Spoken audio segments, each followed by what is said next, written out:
How to fix USB port not working Windows 11 and Windows 10. The first workaround is reinstall device drivers. Go to start button, right click on it and choose device manager.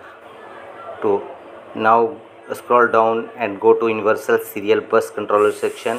Apply a right click on your USB port and click on uninstall device.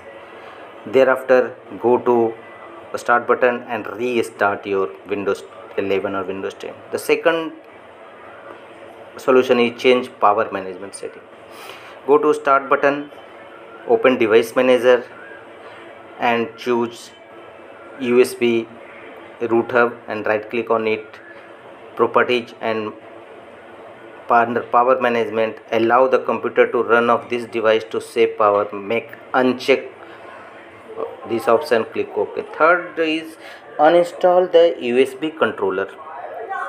Go to start button and choose device manager, universal bus controllers, choose USB root hub and uninstall device. Same, all ports should be uninstalled from here.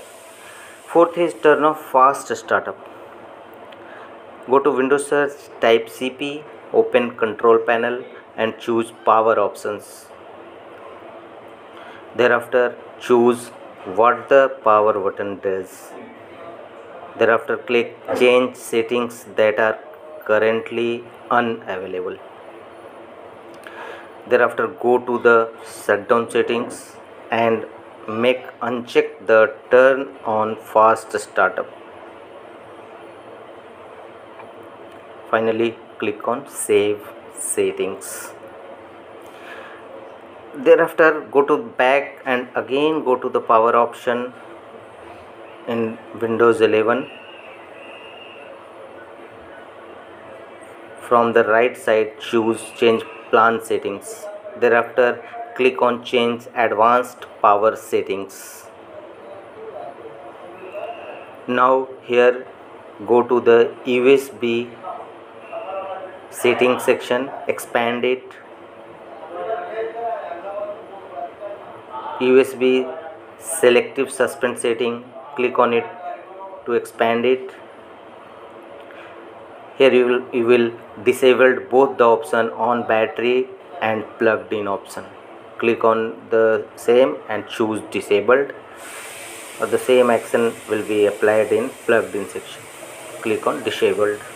Finally click on apply and thereafter OK button. Fifth is remove your laptop battery.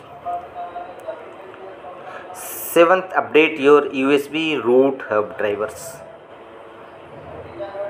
Open device manager is Windows 11, USB root hub device, apply a right click on it and choose update driver and select automatically for drivers. The same will be applied for all USB root hub drivers. And the last is install the necessary Windows updates. Apply on start button, choose settings.